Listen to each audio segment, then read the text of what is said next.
Alright, hello everybody, and welcome to the Final Fantasy 1 podcast discussion. I'm Guy. I'm hosting this one, as usual. That's your cue. Oh. I think you cut out there for a bit for me.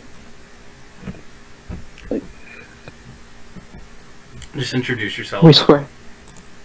We swear the mics work. We swear. I Yes. hope they do. We're not going to have another Sacred Stones issue. I'll start by introducing myself. My name's Christian. I've been on quite a few of these podcasts. Kind of active in Guy's group. Not too active, really. I do some discussion here and there. He's active in the group chat. Yeah, that I am. Okay. So is it my turn? Yes. Okay, well, I'm Grayson. You know, not much to know about that. I mean, I've been in a couple. Sacred Stones, the infamous one. Binding Blade. Well, that's kind of fun at the same time. And that's about it. Alright. Now, I guess we're going to answer the next question. Yeah, so, for y'all who've listened to a lot of these, this one's going to be a lot more simple and questionnaire sort of feeling, because Final Fantasy 1 is a pretty simple game. So the first question I Fair suppose in we should some talk cases. about: how did we discover Final Fantasy 1? How old were we? Which version of it did we play first? And what was our first reaction? So I guess I'll start that off. So for me, when I was a kid and I got a Game Boy Advance, when Final Fantasy 1 came out, I begged my mom, like, "Oh, Mom, this looks cool, give me that game," and she gave me that game, and I played it. Nothing fancy there. I was probably... oh god, I don't even remember how old I was. I was probably 9 or 10, maybe? And... well, the GBA version is the one I played first. It's the only one I've played all the way through, but I've seen or played parts of all the other ones. I think the GBA version is the best one. We'll get to that. And my reaction was like, "Oh my god, this is amazing! Like, I can go all over this place. I can do whatever I want. You know, this is amazing." So that's my take. Is it my turn, or? Yeah, you know, whoever wants to go next, doesn't matter. Alrighty, so I was 9 when I got this game. Technically, like 8. It was like Christmas of '04. So yeah, I was 8, and I was collecting all the Final Fantasy games I could, but I could not find Final Fantasy 1 or Final Fantasy 2 or 3 anywhere. Well, 3 didn't actually exist in the States at the time, but anyway. Yeah. But yeah, so my mom got me the Dawn of Souls for GBA for Christmas. And so when I played that, I had played every single other Final Fantasy, aka Final Fantasies 4 through 7, or 4 through 10 at the time. And honestly, it felt way different than what Final Fantasy became. I was just a little confused. I was looking for the Chocobo Forest for the first half hour. Because, well, every Final Fantasy game, aside from the first, had a Chocobo Forest. Oh man. Okay. And then when I was like, after I couldn't find the Chocobo Forest, I dropped it and went to Final Fantasy 2 because I was a dumb 8-year-old. Oh man. But then I replayed it. Well, we'll talk about 2 at some point, but for now, Grayson, your turn. I need to start too. And I've been meaning to, but I'm so lazy. Okay, I discovered Final Fantasy 1, like 3 months ago.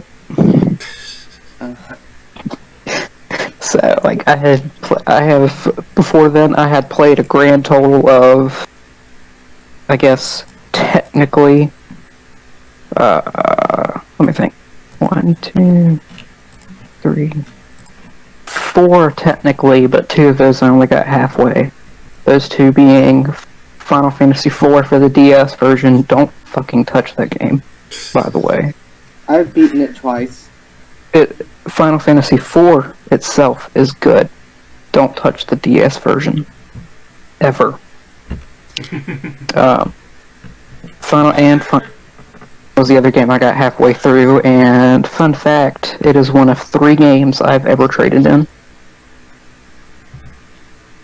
So, but yeah, I am currently 18 after playing Final Fantasy 1, like, back in August, October, September, I don't know. In that time frame. I started on the GBA version, obviously, so I'm not going to play the NES version. Actually, I might. Yeah, that's such a weird thought to me that, like, Final Fantasy 1 is one of those games that, I guess, because I found it as a kid, it's always struck me as this game that everybody played as a kid. So it's just interesting to me that you didn't.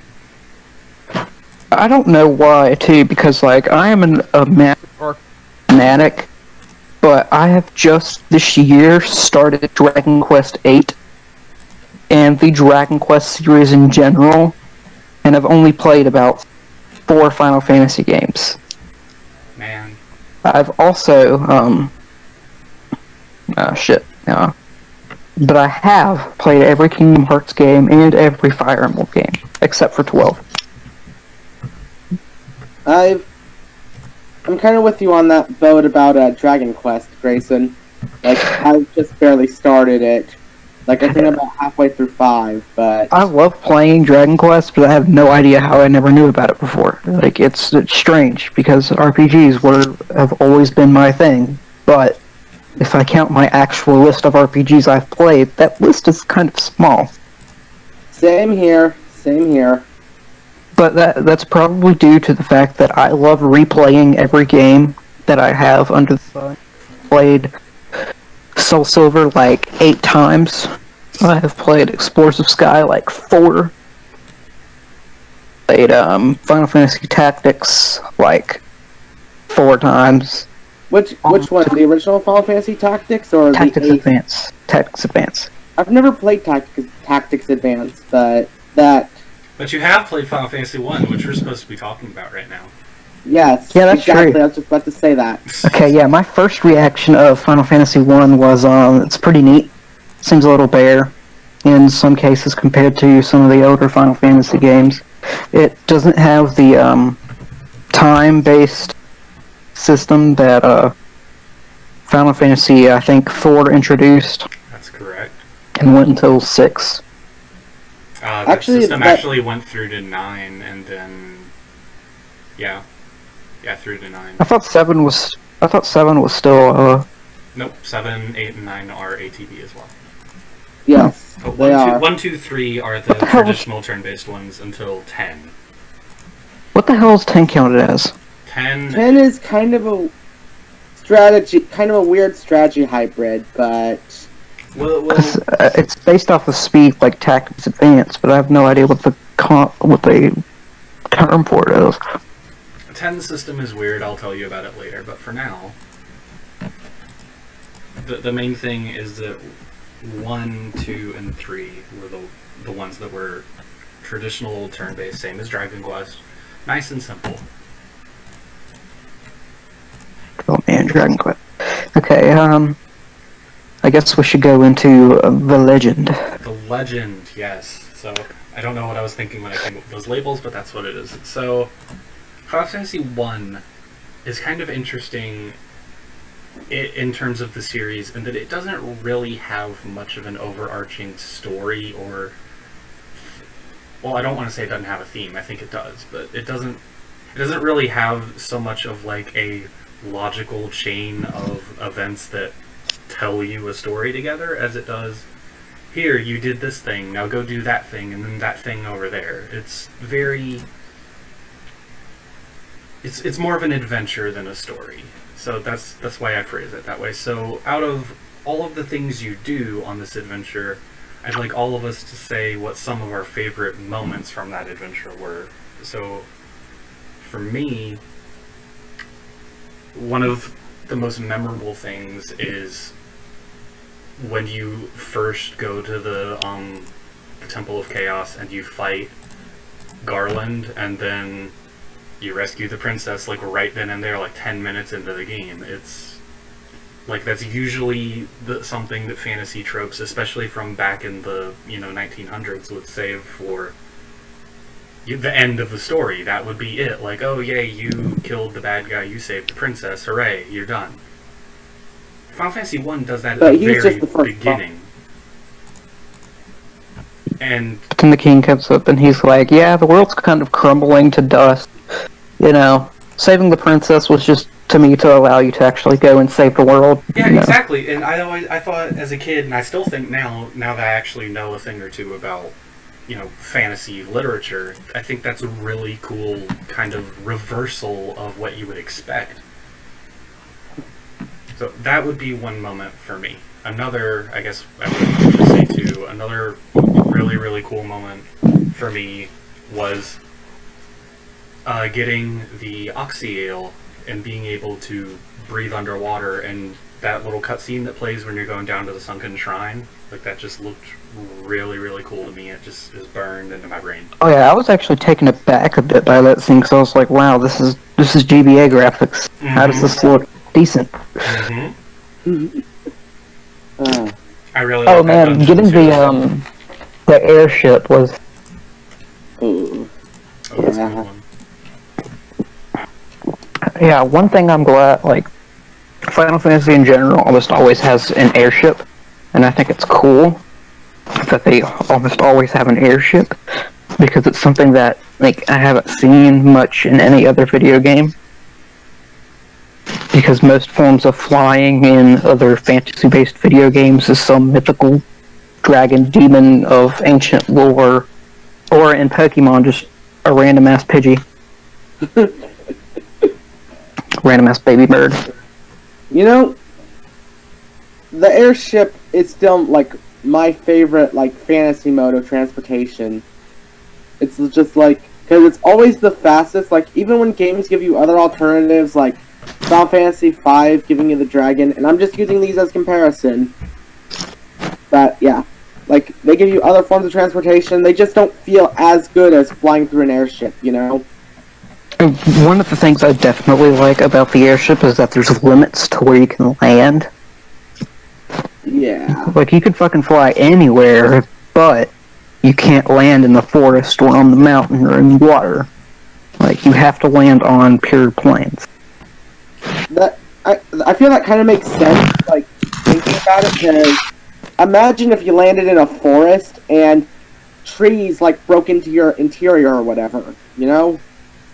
Dead. Yeah. Or even if you land safely, your airship's still pretty fucked.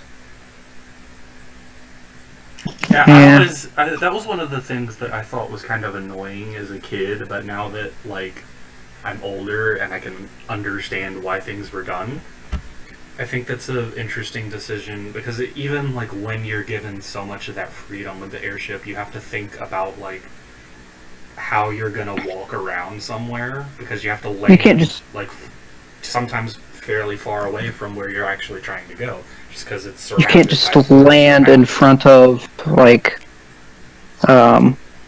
whatever one of the town's name is that I can't remember, because town names are fleeting. Well, like, you can't land, I think you're thinking of Lufenia. You can't land in the desert tower. Like, right in you front of can't the do that desert tower. either. You have to, like, walk through the desert. Yeah. I think that's Yeah. also a really good example of, like, how much thought they actually put into how they designed the world, because, like, if they had one tile out of place, then you could just land there and break something. What if, like, You know, sometimes I think with stuff like that, like people are like, why is there this weird like grass? Like someone made a fan game, like a Final Fantasy based fan game where they had an airship and like I forgot its name because I played it so long ago, but like they had this random grass patch in the middle of this large desert that people were like, why is this there? And I realized, oh yeah, that's so that when you need to come back here with an airship, you can land right there. That's Just a convenient. little random. Yeah. One thing Oh no, I'm done. Okay, yeah. One thing I really liked about this game was that, towards the beginning monologue of, the seas rage, yada yada, place dies, you get a small view of the, Mirage Tower cutscene, Oh yeah. Yeah. and then actually getting to the Mirage Tower is like, you can tell that you're close to the end of the game. Mm-hmm. Yeah. The Mirage Tower is where you fight Tiamat, right? Well, in the Sky Fortress, but yeah, Yeah. speaking of that part of the game, another thing that I thought was really cool was, you know how in the Sky Fortress, there's this, like, window that you can look down onto the Earth from? Yeah. I remember That. I found that, and it was like these 4 beams of light were coming from the 4 fiends' hideouts, like at To the Chaos yeah, Shrine. the Temple of Chaos. I was like, and going back there and realizing, oh, like basically where your adventure started is where it ends. I think that was genius, having it go just full circle like that. Mm-hmm. I really like that. Go back. Then you have to fight all 4 of the demons Again, yeah. in that dungeon. Like, and even if you leave, they're automatic spawns, so no matter what, like, you can't just defeat them, leave, heal up. Like, every time you enter, you will have to refight them. Yeah. Which I thought was Never another was. very interesting decision on their part, because most games would just make it so that, oh, you beat it, that's it. But Final Fantasy 1 does not do that. I think Yeah. that has to do with the whole time manipulation thing going on there, because, like, you go 2,000 years back into the past, right? Well, yeah, but like even within that time frame, the way that it's set up is anytime you step on that specific tile is going to trigger the fight.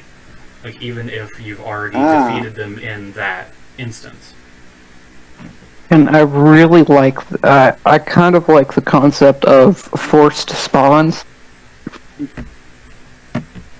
Because it allows you to have enemies protect, like, because there's a lot of times where there's a treasure you need to get, but it's protected by a random ass monster. Mm-hmm. It's like every time you step on that tile, no matter what, it will force a spawn, and that's exactly what they do for the 4 bosses. Yup. And it's something I've never heard before too, like, because always random encounters would always just be random.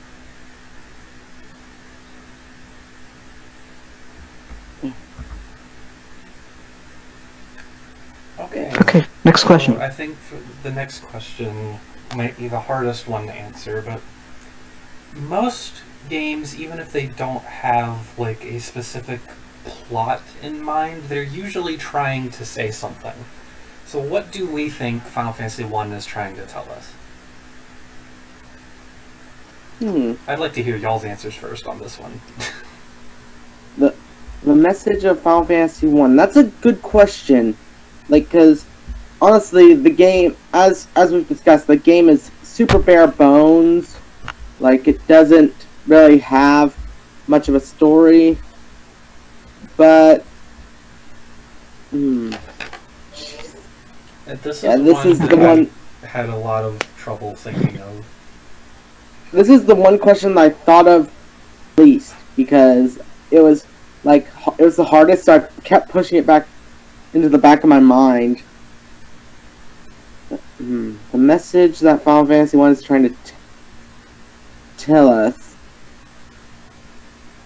I'll get back to you on that. Grayson? Grayson, do you have any Okay, idea? I am looking at the script right now, trying to find the very end closing that they talk about, like the biggest thing. Okay. Final Fantasy, the original Final Fantasy is basically like that. It's basically a grand adventure because it explicitly states that you are the warrior of light. Like it doesn't give them a personality on purpose. Like, well, not just because the NES can't do it, but the GBA remake doesn't do it either because the game explicitly states that you are that hero. You are the one who went in time on that adventure, and it's one of those things like Fantasy 1 was one of the only experiences of an RPG where I could firmly force myself, like self-insert myself as the character. And it was one of those times where I was like, wow, this is like feel that feeling of, being a, grand hero of a fairy tale, basically. Because it's quite literally a fairy tale based game with a lot of its own things that haven't been really seen before in a fairy tale. I like that answer. I like that a lot. Yeah, Final Fantasy 1 kind of felt like Pokemon to me in that sense, where like it's not trying to make you fill the role, like see the world through the eyes of somebody who lives in it. It's you being put into that world. I completely agree with you there.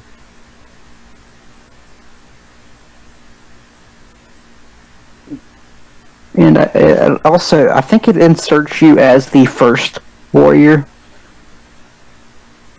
Because that one's your main character, per se. I think you're just kind of supposed to be like all of them. Yeah. Also, I don't know if this is really a message, per se, but, like, another thing about Final Fantasy 1, like, if I've got the ending correct, like, because you kind of, like, because you had to go back 2,000 years to stop Garland, aka making none of the stuff that happened in the adventure ever really happen because of time shenanigans. Like, it kind of is like telling us that, like, the good deeds aren't about getting a reward and stuff like that. It's about doing the right thing. Like, as basic as the message as that is. Oh, actually, I want to elaborate on that. So, The final ending actually explicitly states that the public will never know that you did it. Like, it explicitly states that despite all of your hardships, the public world will never know what you did. But the fact that you did it and the fact that you saved the world is more than enough. yeah. So I think the main thing it says is that no matter how hard it is, no matter how, no matter the fact that whether or not no one will know what you've done, doing this good deed will still save the world and this grand adventure you've been on, learning about yourself and all of that, becoming the hero that, you would probably child, or that you have always been sent to be, that's probably a greater reward than, getting someone you've never met to say, thank you for saving us. Excellent answer. That is pretty much exactly what I was going to say. The ending sequences and the ending like narration is what made me think of that idea. Personally, I truly think it's better to validate myself than have someone else validate me. Like, I am a person of, I like hearing people say, wow, you're a great guy. But I also want to be able to call myself and say that I did something great for the world. Mm-hmm.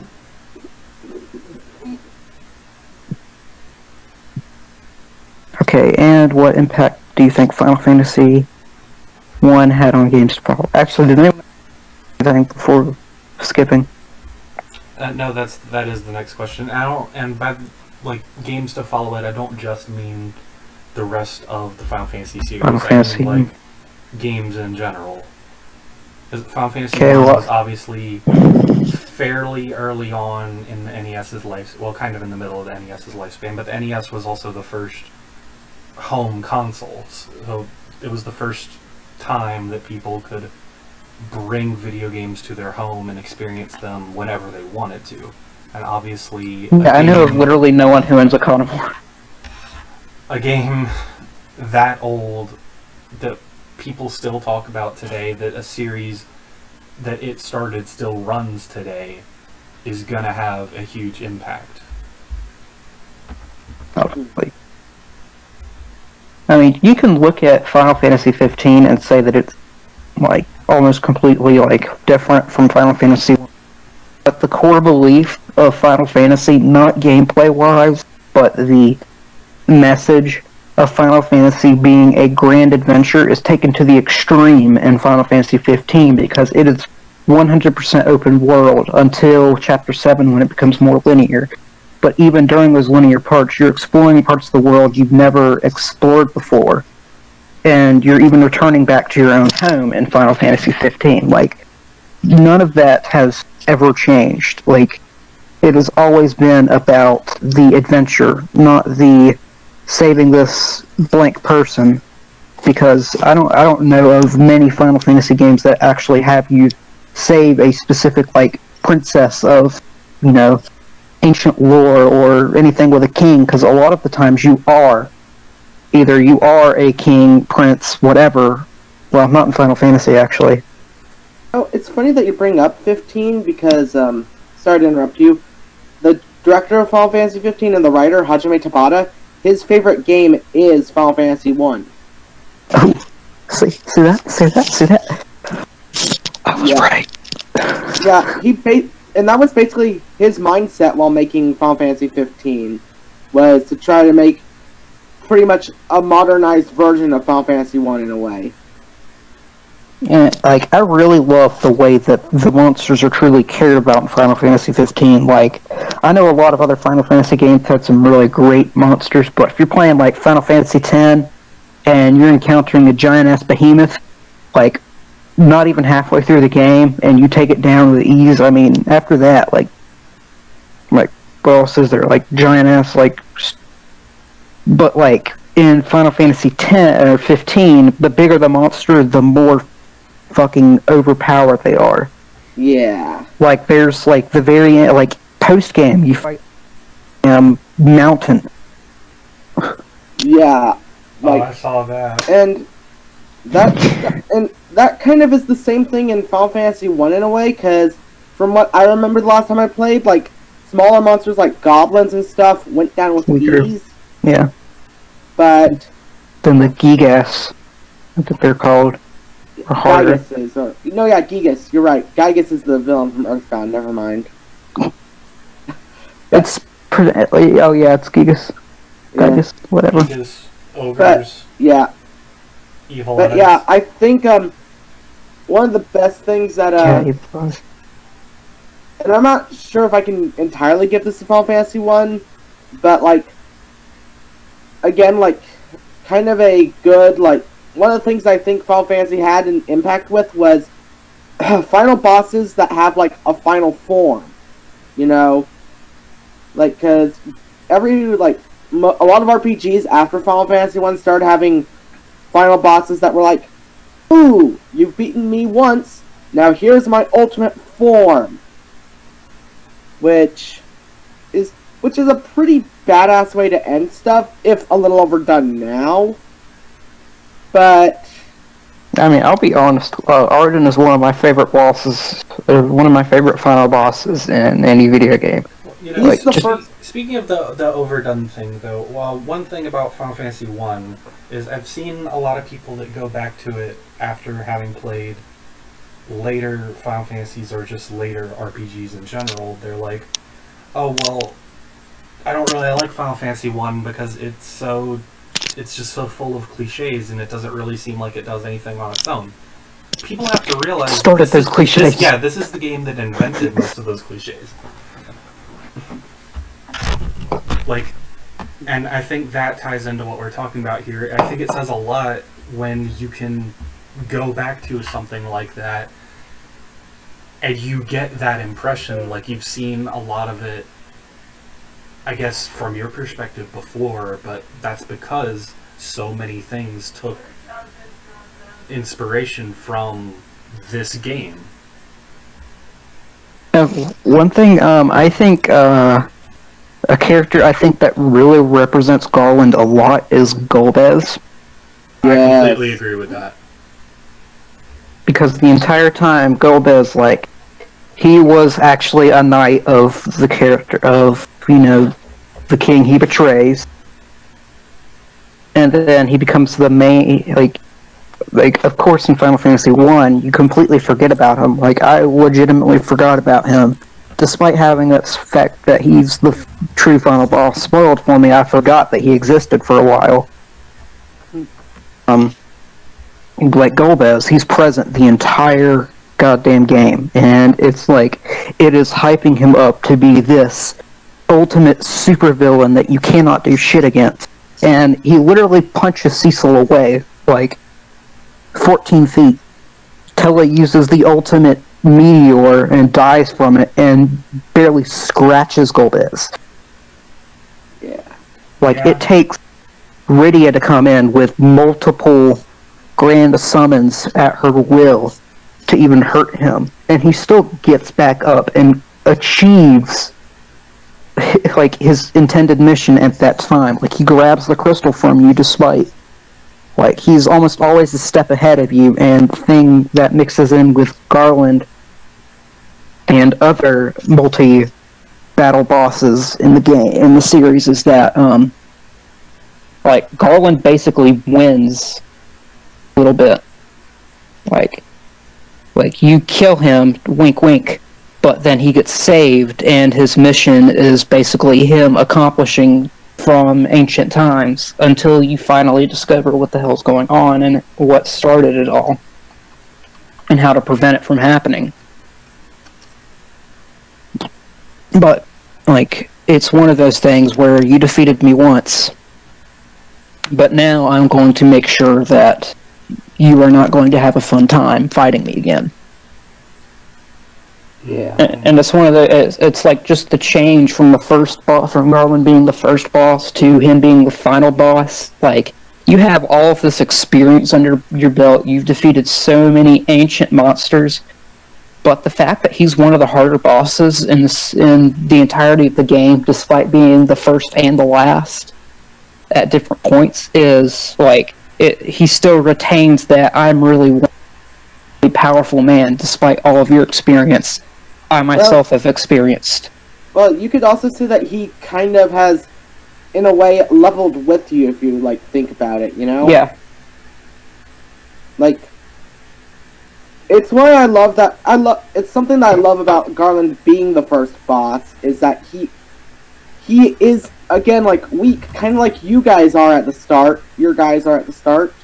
Even though you win, he's still not technically dead, and he's getting more powerful as he becomes Chaos. And while you're leveling, you can say that he's kind of leveling up too, gaining power and whatnot. Mm-hmm. It'd be kind of cool if, like, speaking of, it'd be kind of cool if for, like, a real Final Fantasy 1 remake, like, say for the Switch or something, they decide to do level scaling so that, like, Chaos is the exact same level as you. So, like, say you get to level 99, Chaos is level 99. That would be neat. Yeah, because I remember, like, overpowering through Garland the first time. Yeah. The final boss of Garland. I remember powering the fuck through because I played the GBA version and I was, like, level 65. Yeah. It's But I'm especially saying, like, if they impressive do- you did that, Grayson, because in the GBA version, he's at his strongest out of all of the versions. 'Cause in the NES version, Actually, the PSP version, he's stronger, I think. is he really? Well, let me check. I'm pretty sure he's the strongest in the GBA version. Okay.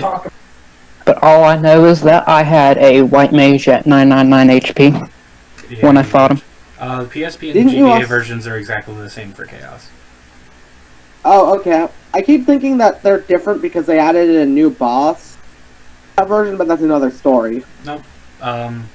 Just pulled up the Let me wiki look real up. quick so that it doesn't interrupt anything. Where it lists his Yeah, I'm stats in pulling it both up right now, versions actually. as exactly the same. Okay, his... It doesn't say. Okay, stats, GBA. Well, actually, some of 20,000 his HP. resistances are different. In the PSP version, he's apparently resistant to lightning, but he is not in the GBA version.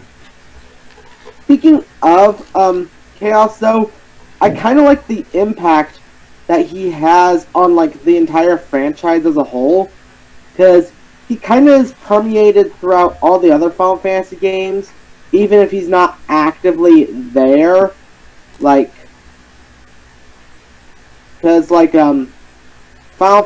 starting with like Final Fantasy, like one of the biggest examples, like most overt examples, is Fantasy VII, where Vincent's like final limit break is him becoming Chaos, or like even in the Dissidia games, he has like the closest relationship to the character, the Warrior of Light.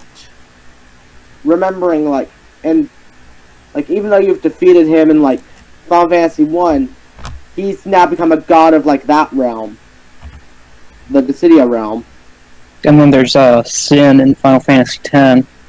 Yeah, which is basically like Chaos. He's the incarnation of destruction. Yes. So is technically the Emperor, like when he becomes ruler of Hell, and Cloud of Darkness. Like, he kind of set a precedent for villains in the series to be kind of these. Heck, going back to Final Fantasy 15, you could also say that Arden is kind of an embodiment of chaos, you know? Oh yeah. Yeah.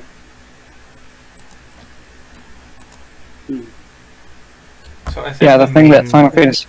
I think the main takeaway from all of this is that Final Fantasy 1 was a very, very special and impactful game. And we still feel its effects today, 30 years later. It's hilarious to look at an NES game that, like, only half works. Oh yeah, like 90% of, didn't like 50% of the spells not work, or was it 90%? I keep thinking it's either 50 or 90%. I think it was about half of it. I suppose this is a good place to talk about that. So, But I know that 3 stats didn't work.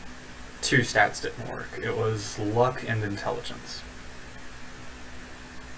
Yeah. Which is, it's funny, like, we're here talking about, all of us played the GBA version, so that version is a lot more polished, it looks nicer, it sounds nicer, it works properly.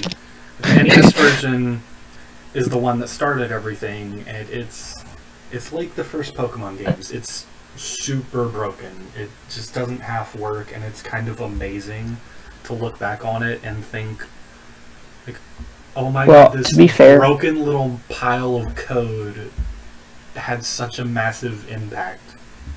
That's kind of how most first RPGs of like old school or long running series are. Like, thinking about it, just said Pokemon Gen 1 was broken as all fuck. Heck, even going out of like regular RPGs to Fire Emblem. Fire Emblem 1. Oh god. That game's a broken mess. Like, It was kind of half fun to play because that was a fun game to play, to be honest, but at the same time it was so Fire Emblem 1 And- isn't so much a glitchy mess as it just has really wonky mechanics. It Yeah, works the yeah, way it's like, supposed half to, it's the just cast it can't works promote. weird. I'm trying to think of other wonky stuff too. Well, Dragon Quest going 1 to- wasn't very wonky, but it was also like super simplistic. Yeah, I think Dragon Quest 1 because, like, did Dragon Quest 1 try to push the limits of systems or anything like that, or? No, Dragon Quest One was not pushing the limits at all. It was just super primitive because it came out very early into the NES lifespan. The original Japanese version didn't even have 4 directional sprites. Wow. Yeah, that's how primitive that game is. Yeah, but still, like, But it works First fine, games it's in just every- really simple. yeah. The first games in every series are, like, super weird. Like, Yeah. especially the games that really try stuff, like, like, going to another RPG series, for comparison, the Megami Tensei series, like, I remember playing, like, the NES version, which is untranslated, play the SNES, remake of Megami Tensei 1, if you want to play that, but, yeah, like, I remember Demons, like, the Magnetite system was kind of wonky. They worked. Like, a lot of the stuff they tried to do. And I remember also not being able to revive people. Oh man. So, yeah. First games of most RPG series are wonky as all fuck. Well, jeez. Another weird one that's actually related to Final Fantasy is the first Saga game on the original Game Boy. That was... Ooh, man. That game is weird. Hasn't that series always used, like, the Final Fantasy II leveling system, or... It does, but it was... That series was invented by the same person who programmed all of the original versions of Final Fantasy 1 and 2. He took his ideas that they let him put into 2 and made his own series with that. So you can feel a lot of Final Fantasy's influence in those games. But Saga 1 was Yeah. another game that was... Well, I don't know if it was really glitchy, but it was really experimental and weird and confusing. I just think it's fun how, like, the most broken games to exist are some of the most influential. Yeah. I think it's because they can be... Go ahead. I think they can be learning experiences. I keep cutting you off, sorry. Yeah. I find that... But yeah, really basically interesting. stuff like that. Like, they're so old, and, you know, it's obvious, like, their age definitely shows when you play them. Mhm. Like, half of the mechanics, like, clash with each other sometimes. Unless your fates, and then all the mechanics clash together. Oh, God. But, yeah, like, you've got, like, the NES version of Final Fantasy 1, you know, you've got all those broken mechanics that don't even work. Like, just don't use a mage ever. So, for the Yeah. uninitiated, a small list of some of the things broken in Final Fantasy 1. The luck stat, the intelligence stat, most supportive spells including haste, temper, blind, any weapon that's supposed to have a secondary effect built into it doesn't work. So like the coral sword, the fire sword, none of that works. I think the fleeing formula is broken as well. Oh yeah, it is. Yeah, because you can't really the luck flee. stat doesn't work, so it doesn't affect it. So, and because the intelligence stat doesn't work, your spells never actually get stronger. You have to actually buy the upgraded version to get any stronger, which I think would be interesting if it was intentional, but it's kind of weird.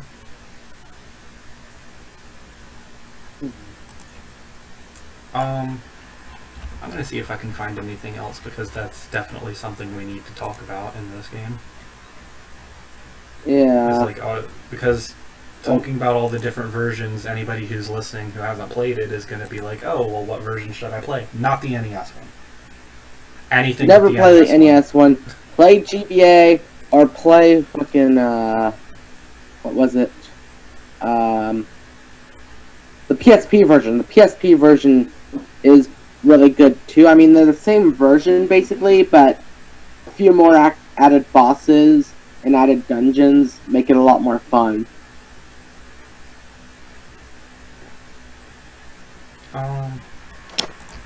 Yeah, I like doing that. I like the GBA version of adding in those reference dungeons. Oh yeah, I love that. Yeah. Most of them are harder than. Oh, another, well, it was an error, not so much a glitch, just a weird error in Final Fantasy 1 that became sort of a legacy thing, is the Peninsula of Power.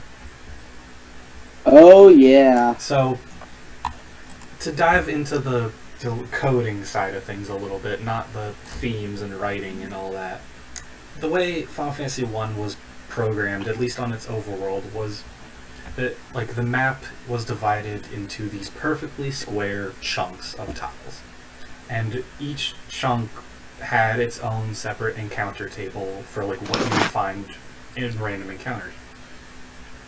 But obviously, the actual land masses you could walk on don't line up perfectly with those squares. They're not all just perfect squares.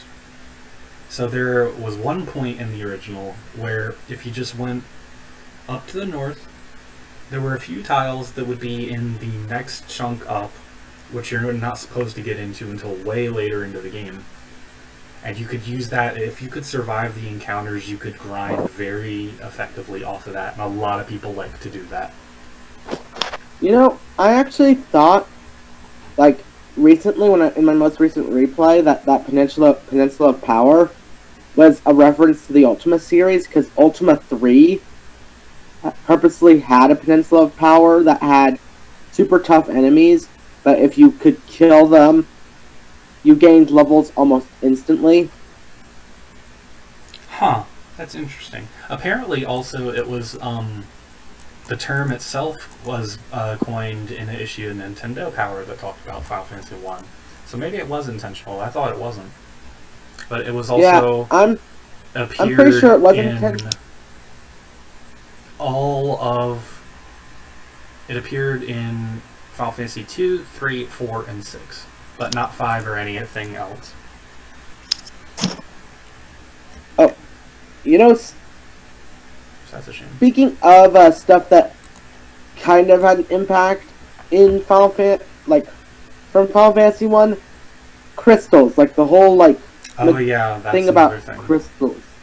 Because even outside of Final Fantasy, like there's always like a lot of RPGs after Final Fantasy started doing stuff like, you know, the Wheel of Fate or the Chalice of Ultimate Power. I'm just making stuff up, but you get what I'm saying. Mm-hmm. Yeah, that was the thing, like I mentioned earlier, a lot of people will go back to Final Fantasy 1 after playing more recent games, and they'll be like, well, this is so full of cliches, it doesn't do anything interesting. It invented the cliches.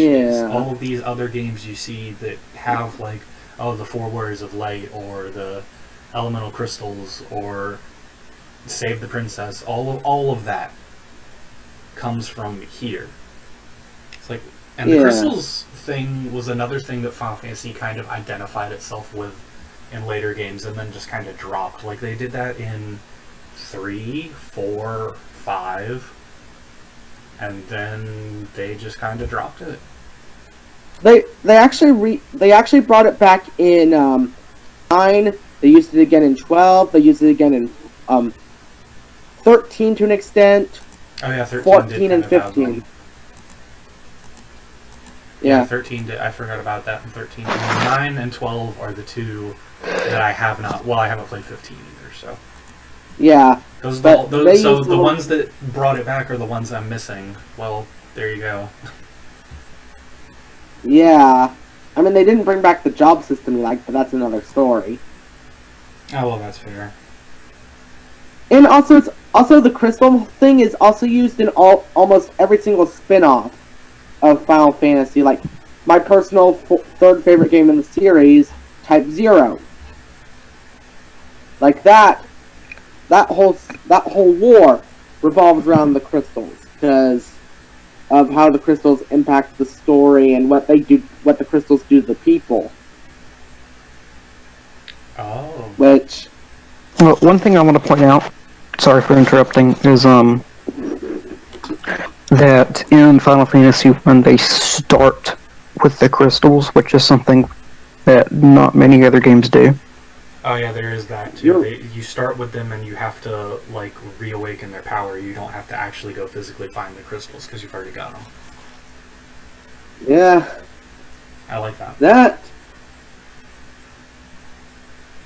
I think Final Fantasy 1 is one of the only RPGs to do that. Like, I'm trying to think of other RPGs where you start off with the powerful item that you have to make it get more powerful. Oh, back to the glitches thing. I found one that I did not know about. Which one? So, in the NES version, this was fixed in all of the remakes. Critical hit rates were bugged too. See, every weapon was supposed to have its own chance for a critical hit. But the game doesn't check that value, it checks the weapon's index number, like what order it was put into the game. I did not know that. Weapons you find early on will have a super low crit rate, but weapons you get later on will have a super high crit rate. Because they're of the order they're programmed in. So, like, just looking at this list, the basic nunchucks you're supposed to be able to buy in the start of the town. They're supposed to have a 10% critical hit rate, which is pretty good. But because the game doesn't work, they have a 1% crit rate. Ah. Whereas, if you go and get the Excalibur, that's only supposed to have a 5% crit rate, but because you get it so late in the game, it was put into the game so late in coding, it has a 39% crit rate. Jesus. Jeez, yeah. That's it's kind of funny. I never knew about this one. It's like Gen 1 all over again. Yeah, for real. Exactly. This really is Gen 1. Link Surge with his 25% crit rate. Goddamn Surge. Jeez. Talk about, like, that's a PTSD flashback for gaming, if I remember it. He's literally one of the hardest bosses in the game. Yeah. Because of, like, he's a run ender for most speedruns. And I remember, like, that, I don't want to go too far off topic with that, but I love to tell the story of, like, my brother playing Gen 1 Pokemon with me and getting to Surge because he chose Squirtle. And he got like a good amount of water types too, but again, another story, another time. Because I don't want to derail too much. Yeah. But it's interesting to learn about how, broken half of these starter games are. Yeah. Pretty much. Like, some of these famed video games just have a lot of oversights that just, nowadays that'd be normal from someone like Bethesda, but not an actual competent designer. I think that's I think that's Bethesda's standard. I remember one time them finding out, we'll get back to it right after this, but them finding out that Google copied a game, copied Fallout as one of their own games, because they found out some of the glitches matched the glitches in Google's game. Wow. Man. That's how they found out it was copied. Yeah, I remember hearing about that they identified it. Man, that's insane. I think that's enough about the glitches and stuff. Yeah. I was just checking to make sure there wasn't anything else that we did. That wasn't even a question. On that front. And, yeah, no, it wasn't, but it was something that I thought we should talk about anyway because it's such a defining part of the original version of the game. But moving on back to the more fancy stuff. One of the main things people will talk about in Final Fantasy 1 is the prototype party system. The job system wouldn't technically invented until Final Fantasy 3, but in Final Fantasy 1, you had these different presets you could choose from. But the interesting thing is you could choose from 6, but your party size is only 4. So one of the things people would like to do, and that even back in the day when Nintendo Power Magazine was a thing, they would talk about like how people would go through the game with different setups. So what is your favorite party setup to use, and what do you think this selection system adds to the game? So for me, I tend to go, since I played the GBA version most of the time where thieves actually work right, I go with a warrior, a thief, a white mage, and a black mage most of the time. I do that exact party, except trade up the warrior with red mage. I do warrior, red mage, thief, and monk. That's interesting. But I mean, if not monk, then I do white mage. But other than that, I just prefer the red mage too from the black mage because red mage has more utility. It can learn less. They can't learn as much spells, or like as much of the same level of spells as a black mage or a white mage. But you know, to kind of have that jack of all trades is kind of nice for me. I love jack of all trades characters. That's fair. Big thing. So the red mage specifically is pretty interesting to me because it's the one that's not a specialist, which is obviously the point of it. But it's interesting because it sort of halfway fills 3 of these other jobs by itself. So you would think that would be like an obvious pick, but they balanced it out really smartly, I think. And even though it sounds really appealing, and I understand your reasoning for it, I don't ever really pick a red mage because I prefer to have... I would rather have a dedicated healer, dedicated attacker, personally, rather than somebody who's like just swapping, you know, doing whatever.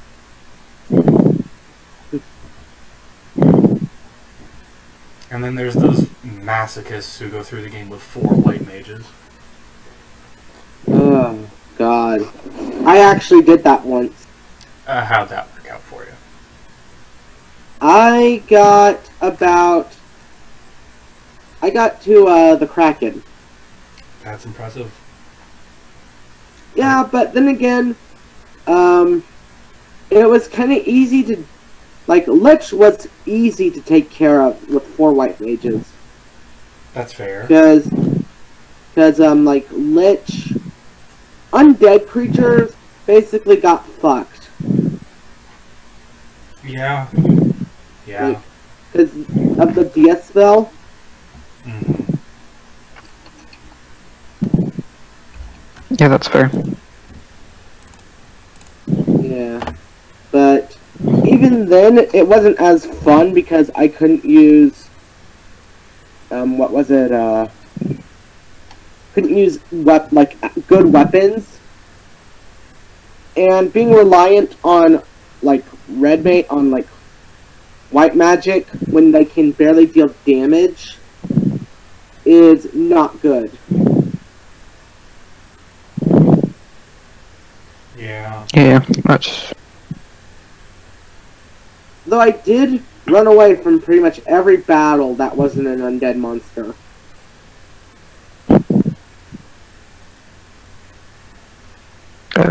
Sounds not that fun. Yeah.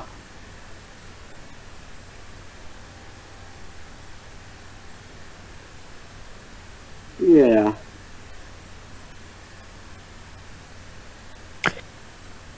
It really wasn't.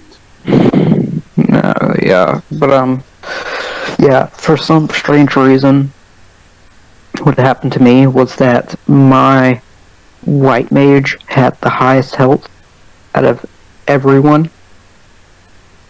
Yeah, That's amazing. Yeah, I remember you told us about that, and you got to the max health, and I was like, that's not supposed to happen.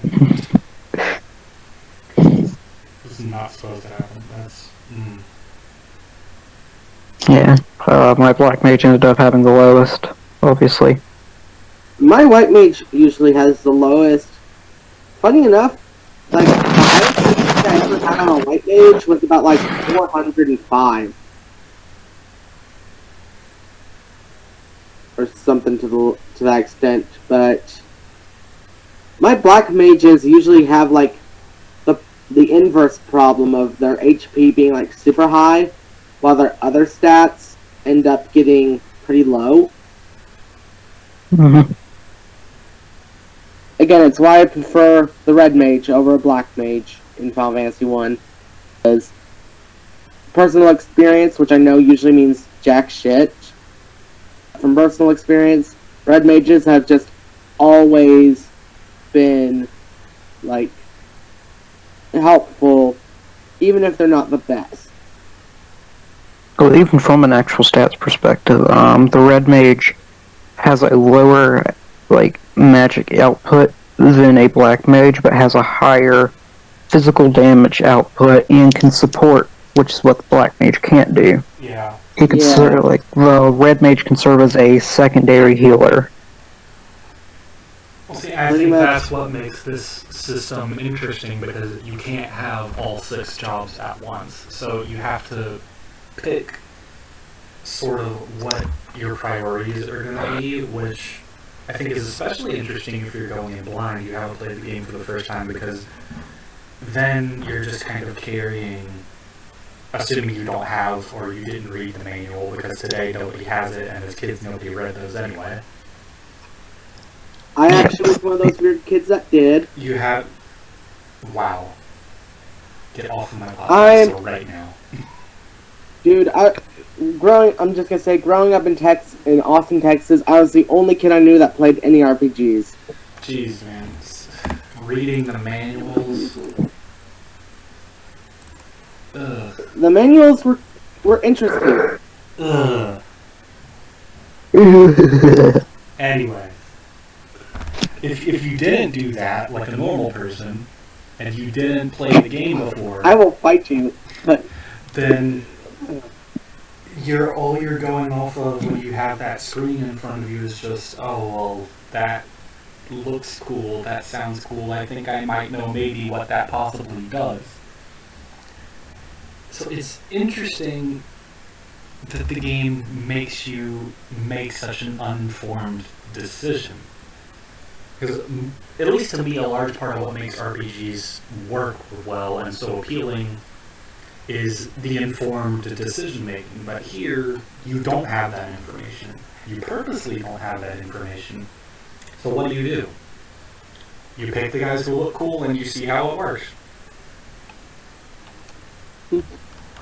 But when you are informed, it also comes down to, now you have that information, it comes down to, okay, well, what do I want to do? How do I want to go about this exploration, this adventure?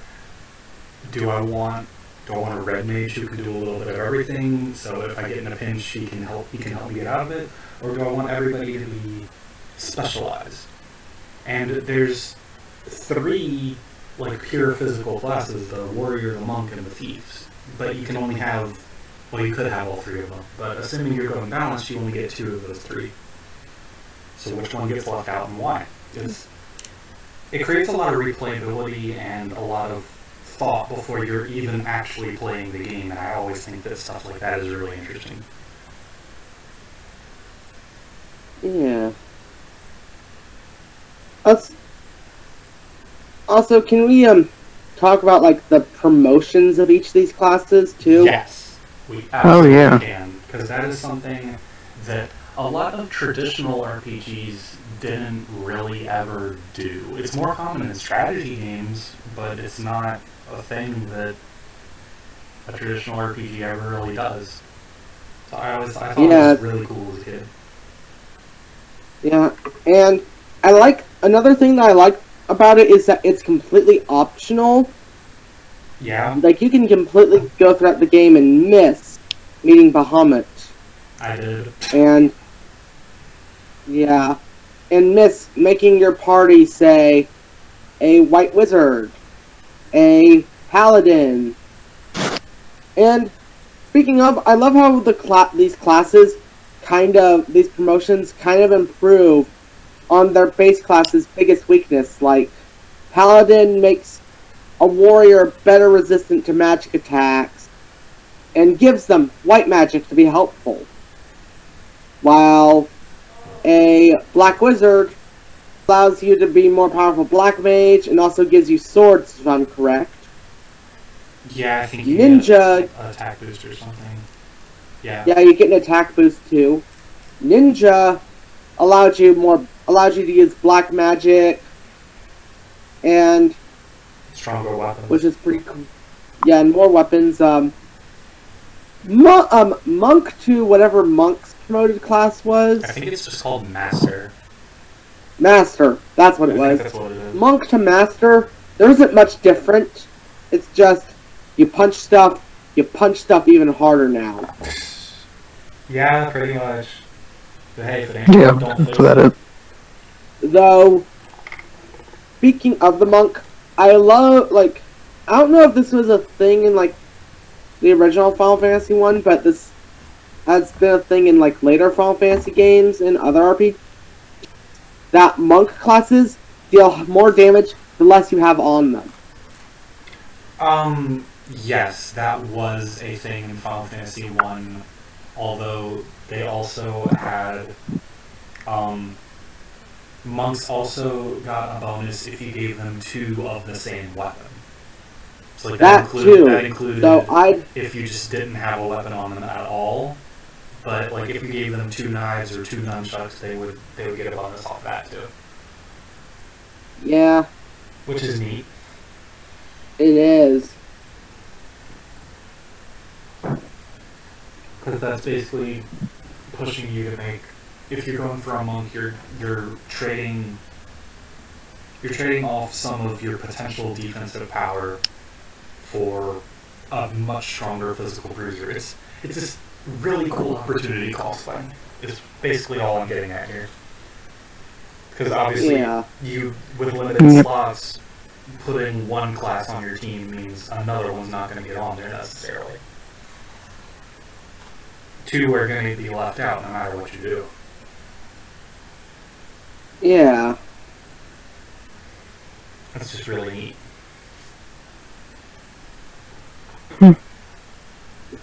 Oh.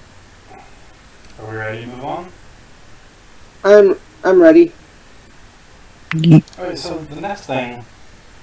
Every good traditional RPG has well-designed, unique, memorable dungeons.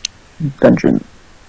So, how well do you think the dungeons were designed overall, and which one of them all was your favorite to go through? I loved, I forget the name of it because I've forgotten most of the names in Final Fantasy 1, for the dungeons, but the volcano you fight, the Merilith in. Gurgu Volcano, or Mount Golg. Yeah, Mount Golg. Mount Gulag, yes. Yes. Mount Gulag. I love that because, one of the things that later RPGs do that I kind of dislike but also sort of understand at the same time is, give you items that make you resistant to walking on damaged tiles or whatnot. Mm-hmm. Final Fantasy 1 is you want to get to this fire crystal, you want to save the world, walk through fucking lava, bitch. Yeah. It's gonna hurt and you're gonna like it, basically. Yeah, but I love that it makes you have to be willing to take that risk to save the world, and also, it's kind of a beginner trap in a way, because you aren't really prepared for the most part to go through, so you're kind of going to be either lacking in potions or out of spell charges before that point. But if you have enough prep, I'll be honest, when I played Final Fantasy 1, and every RPG I do, I buy as much healing items as possible. Just because I can. Because I don't like to waste my magic. So, pretty much you take the steps, and every freedom you get that's away from the lava, just heal yourself back up and then trudge right through. It's interesting. I'm the other way around. I'll buy usually when I play RPGs like this, I buy like potions and revives and all of that, but I don't use it if I don't have to. I prefer to use my magic first because that's a more easily renewable resource. Well, the problem that I have, is that, you see, a lot of stuff like ethers and such are much more expensive, and, I can't really buy 99 of them like I can buy potions or high potions most of the time. Yeah, but you could, you get all of your magic back when you rest at an inn, too. True, but you can't go to an inn in the middle of the volcano. No, you can't. That's fair. That's what I'm saying, is That's that, fair. in the middle of the dungeon, you're still gonna have to walk back through all that lava that you went through. Yeah, that's right. So while I get where you're coming from with that... Maybe not in the volcano specifically, but in general in RPGs. Final Fantasy 1 is different because it makes ethers and stuff to restore your MP a lot harder to come by. Whereas in more recent games, you can buy those a dime a dozen. Yeah.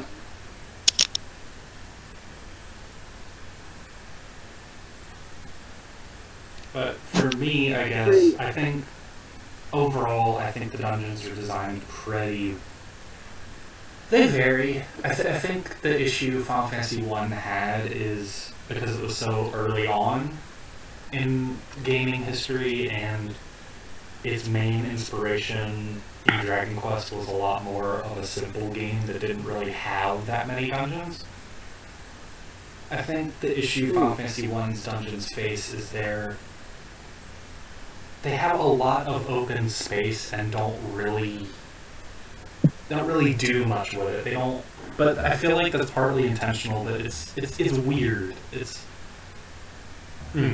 how do I really describe it? It's basically, I get the impression that they were trying to make these areas feel like more believable, natural places, which I like, but they also feel very haphazard and I don't know.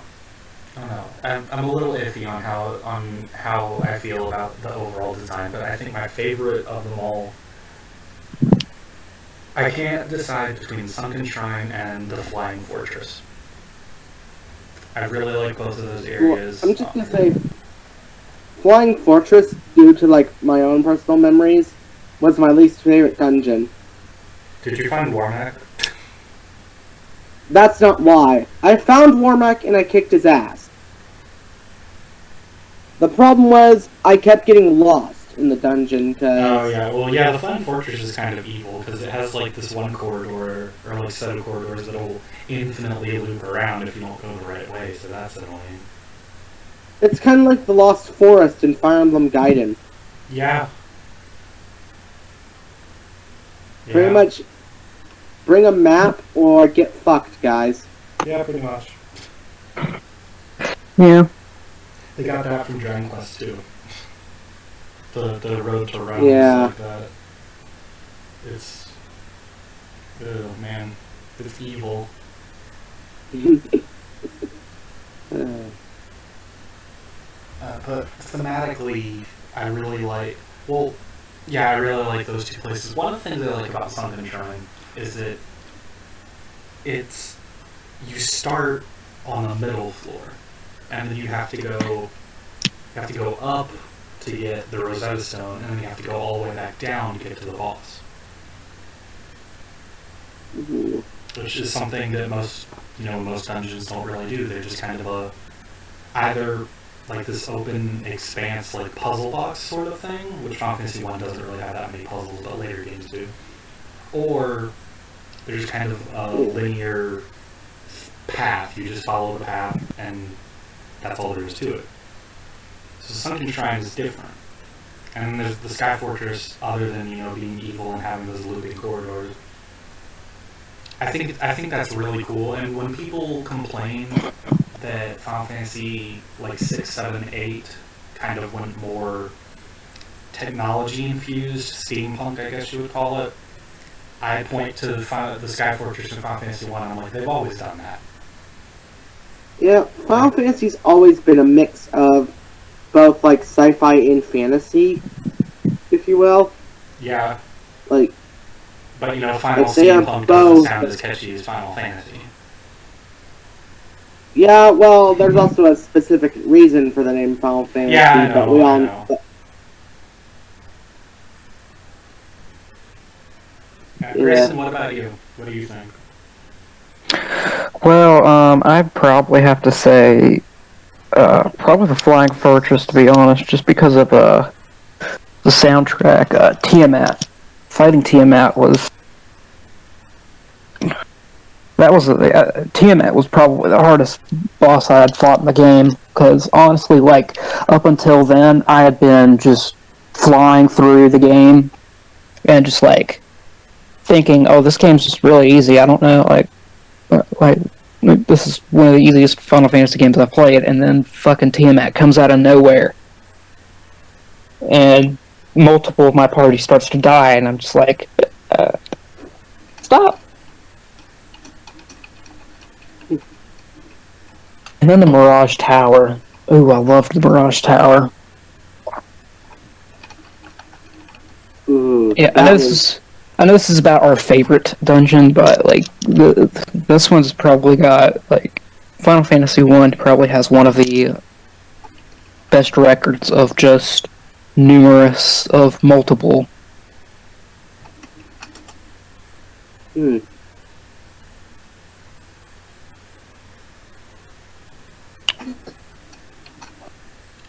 But So, two of us Yeah, agree on I Flying think- Fortress, and then one of us is traumatized. Yep. I will never forget. Never forget.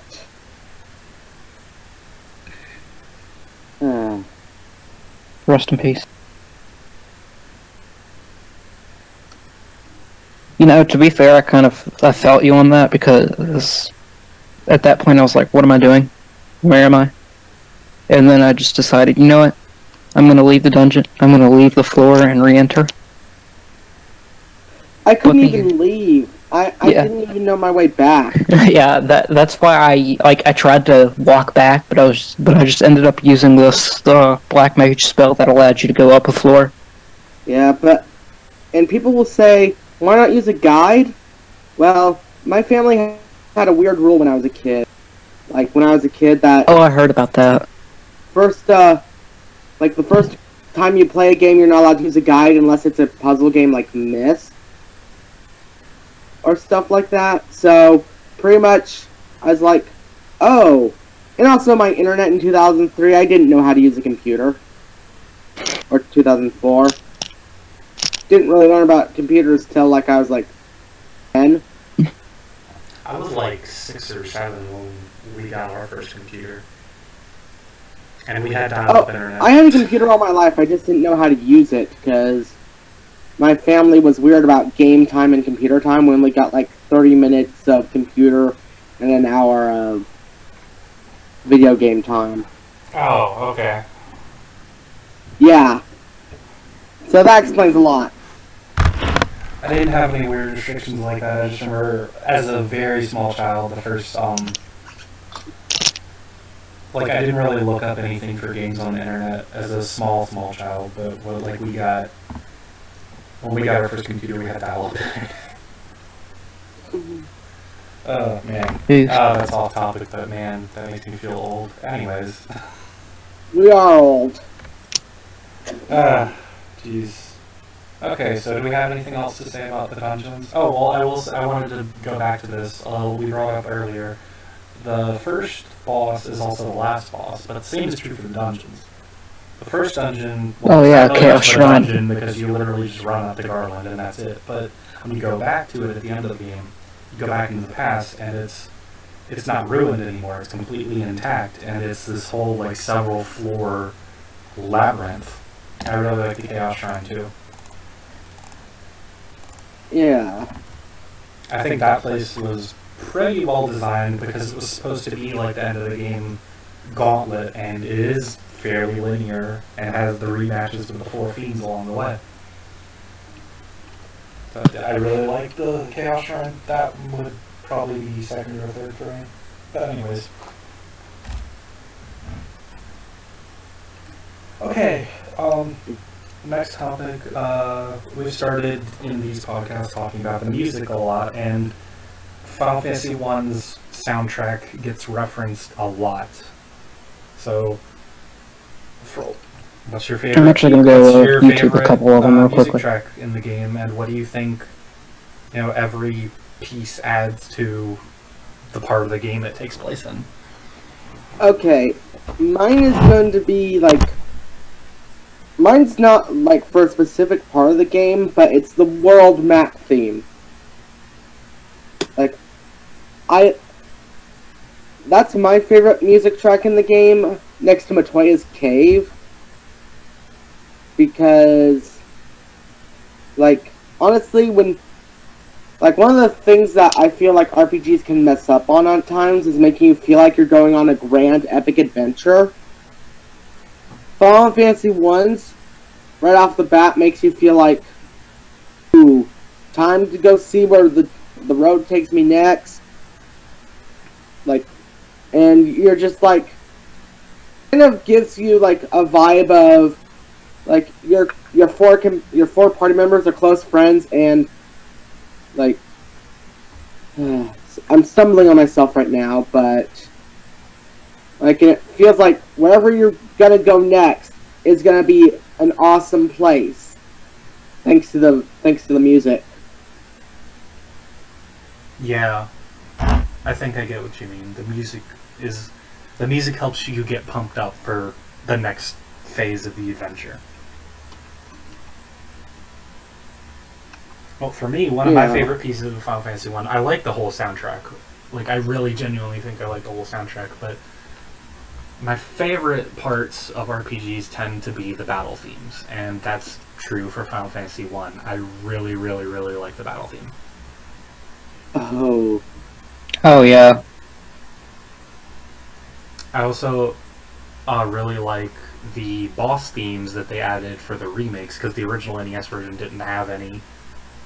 I think it's also kind of a neat detail that the boss theme for the 4 Fiends has 2 slightly different versions. It's sort of remixed, and it's divided between the male and the female themes, which is interesting and weird, because they're, like, it's not something you would really think about with, like, these monster boss things.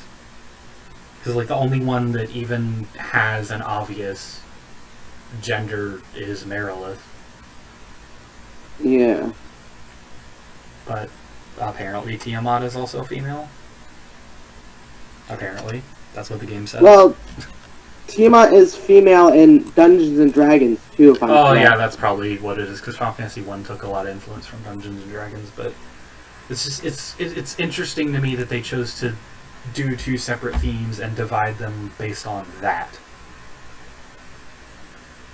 And also, the reason why Tiamat is female is because, from ancient Babylon, they are the primordial goddess of the Salt Sea. Oh, I mean, I get the inspiration. I get, like, the mythology it comes from. I'm just saying, like, in the context of Final Fantasy 1, it's a weird division to make to me. I get it. Like, it's weird to me that these big, giant monster things even have specified genders, and that they made, like, a whole nother boss theme just for 2 of them. That's all I'm saying. Yeah. It's just, it's not something I would have thought of, I'll tell you. I'm trying to... I'm trying to find the past Chaos Shrine theme. Oh yeah, that's a really good one too. Because I can find the original. I can find the present day one, but I can't find the past one. The past one's like leagues ahead of the original. Yeah, of the The past Present version's one. really good. I can't find it. Like-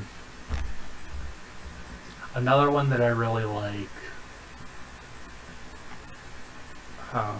Trying to think. I had one in my head, and now I'm trying to think of what I was going to say. But yeah, I like the I like the battle theme. I like the boss theme. I love the Chaos Shrine theme. The Sunken Shrine theme is really good too.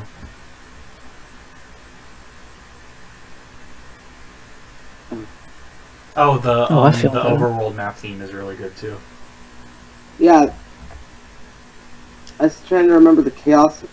Some of the dungeon themes I keep getting mixed up in my head, but Yeah, The the Sunken Chaos Shrine Shrine. theme is pretty similar to the Chaos Shrine theme, I think. Like, they both have those, like, chimes in them.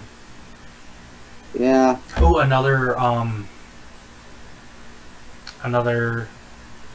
man, what was I gonna say? I just said the world map theme. What was the other one I was gonna say? Oh, the series Overture is really good. And it started here, so. Yeah. Oh, yeah.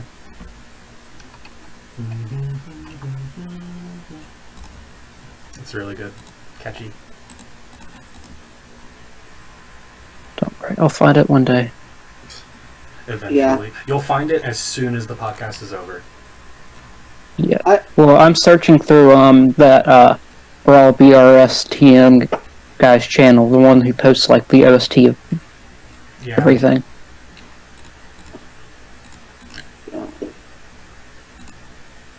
Found his Final Fantasy IV, Final Fantasy VI, Dragon Warrior 4. Mhm. Well, I found the prelude from Final Fantasy 1. Ace I Attorney. forgot how the preludes. Oh wait, yeah, the prelude. Yeah, that's all. This, Fantasy it 11. sounds nice, yeah. A lot of Final Fantasy 11. But yeah, speaking of the prelude and overture, those are two of the most iconic music scores in gaming. I might be bold enough to say, you know. Oh yeah, they absolutely are. Like you can just hum that, and people that don't even play the Final Fantasy series will know what you're talking about. The what you're humming other about. one that everybody knows, even if they somehow don't know what Final Fantasy is, Victory Fanfare.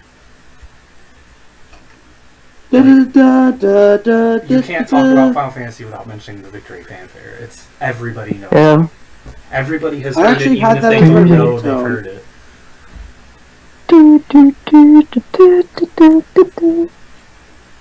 And it's even used in every Final Fantasy, except, well, actually, it's technically even used in 15, just not really used as, its own vocal, its own, track. Prompto sings it, yeah. Yeah, Every now Prompto and sings it. Best Occasionally. Boy sings it. Best Boy. I guess. He's the one who's always referencing. I think Final Fantasy's Victory Fanfare is probably the most iconic, victory theme in gaming. I would be that bold to say. I can't think of another series that, the victory theme specifically everybody knows. Yeah. No, I can't think of one. And I think in terms of, Overture, the overall theme of the series, I think the only one that's more prominent than Final Fantasy is probably Dragon Quest. Honestly, I think with Dragon Quest, it depends on, where you talk about it, because, honestly, I know more people that know Final Fantasy than they do Dragon Quest, sadly. Well, yeah, but I mean, the Overture theme specifically, I'm thinking. Not, the Oh, series yeah. as a whole. Yeah, you're right. Okay. I found the playlist. Alright, let's see if I can find it.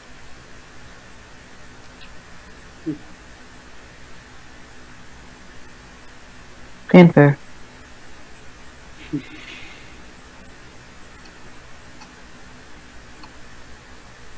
Yeah, I think overall Final Fantasy 1 has a very memorable soundtrack. And I think it gets referenced in later Final Fantasies and other games because of that, and not necessarily just because, oh, it's the first Final Fantasy. I think it's because its tracks are genuinely really good and memorable. Yeah. Honestly, like, I've had my words there for a second, but like, there are some games where like the soundtrack from the first game isn't really even that well remembered because it just isn't that good. Final Fantasy 1 is Dragon Quest 1, yeah. But Final Fantasy 1 is not that case. It is like pretty much you'll remember it for life. Yeah. Yeah. It's great. Alright. Grayson, did you have anything you wanted to say? Yeah, I want to add, we're still on the music, are we still on the music question? Yeah. Yes. Okay, good, okay. Because I've been not paying much attention trying to find it. It's not in this playlist, RIP. But, oh my god, okay. But, I want to add, I think I like the, menu screen. Yeah.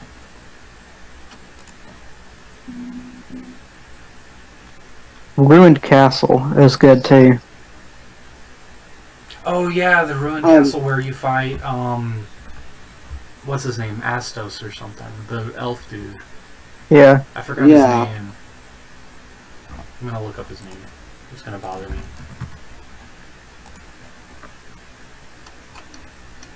It is Astos. Okay, I was right.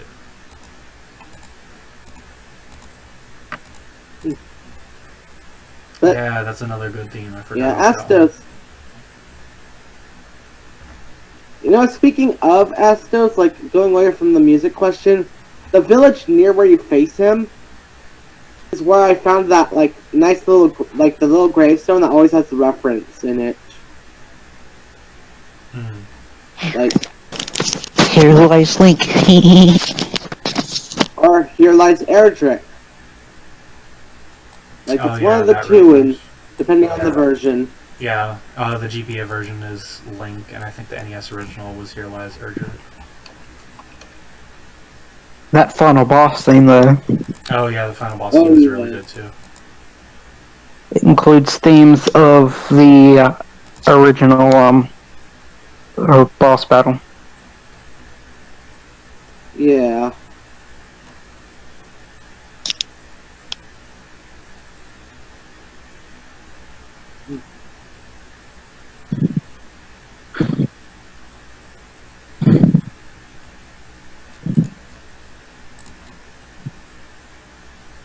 Also, yeah, there's a lot of influence from the original, or from the battle theme.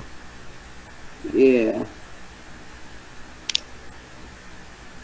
I just remembered another really good, though minor, You're gonna say Matoya's Cave, like aren't you? minor theme. What was I gonna say? Or what You're gonna say what do you think I was Matoya. I thought you were gonna say Matoya's Cave. The theme. I was. Yeah. I love that theme. Yeah, it's really good. It's too bad it's only like that one area that you're in for like a minute, maybe. Actually, it's in 2 areas, I think. Is it? I thought it was only in. Because it's in Bahamut's Cave. Oh yeah, it is in there. That's right. Well, you're not there for very long either. So. No, you're right. It's criminally underused. Yeah, it is. So.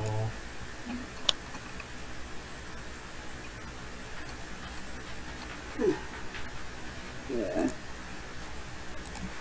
But I think that's all I've got on the music. Yeah, I think that's all I have to say about the music. Long story short, it's great. Go listen to it. Go play the game.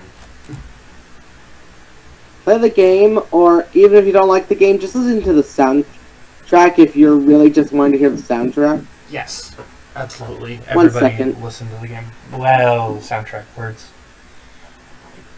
Oh, I found it. Yay, you found it. Yay.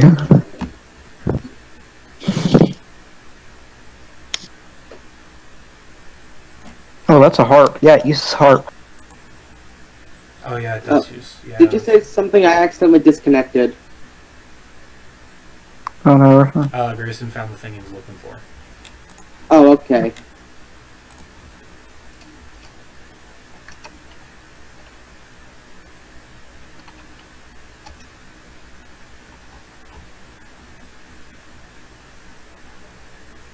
Oh. I think you guys went quiet on me again. Oh, I'm just. Oh no, we saying haven't anything. spoken. Yeah. Oh, okay, so it's just awkward silence. Yeah. Yeah, just a little bit. Yeah. Hmm.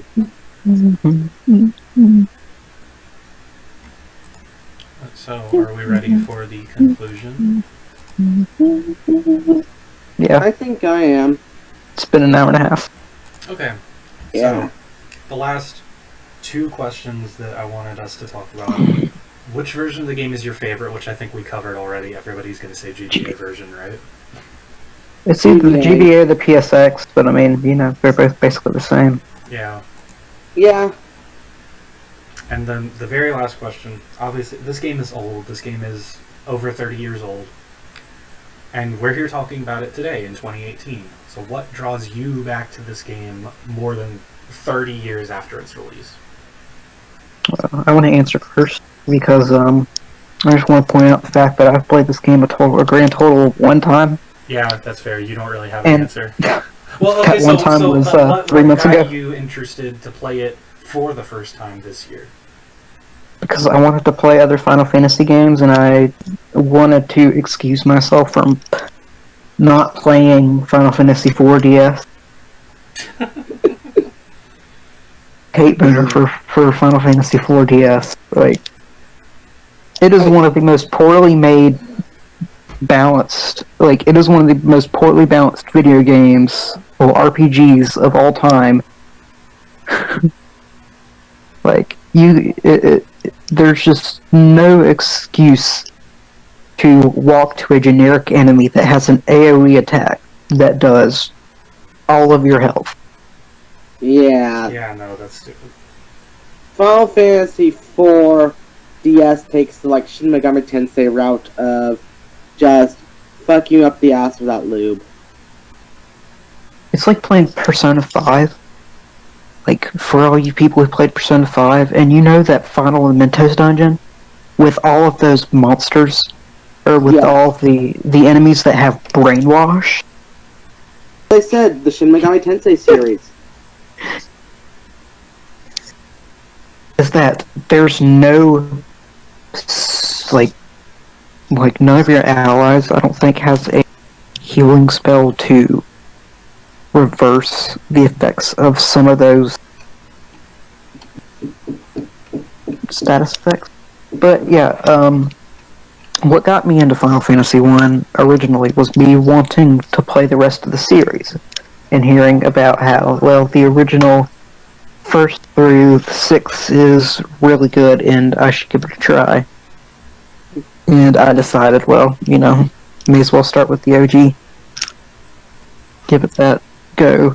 I actually liked it a lot more than I was expecting to. I was expecting to just play it and, you know, be done with it, have it under my belt, but I actually really enjoyed the experience. I'm glad you did. I'm glad you're here to talk about it. It's a special game to me. So, Christian, what about you? Okay. Oh, wait, were you not done? What draws Sorry. me to this game more than like since my childhood, like pretty much, I love how simplistic it is. Like a lot of like, as weird as that might sound, it is pretty simplistic. But I love that simplicity. It's like I just need something that feels like a good adventure. Doesn't need to have too much to it. I honestly play it a lot during trips, like when I'm going across the state or something to like go visit my aunt and we have like a 10-hour road trip. I play like a good bit of it. So it's a really I play it more to pass the time, enjoy a and because again it's such a classic, and go back and explore what it introduced that pretty much a lot of other RPGs use from that game. I like that. Yeah, I think. And also, Go ahead. Go ahead. and also just so that I can have a kick-ass monk again.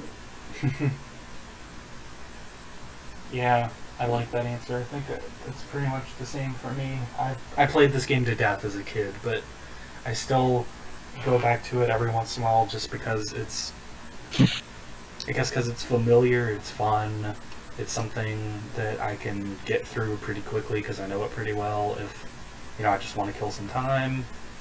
And it's, even though it doesn't really have much in the way of storytelling, it has charm to it, and I think that's something that's really hard to quantify, but it's charming to me. It's cute, it's fun. I like it. That's all there really is to it.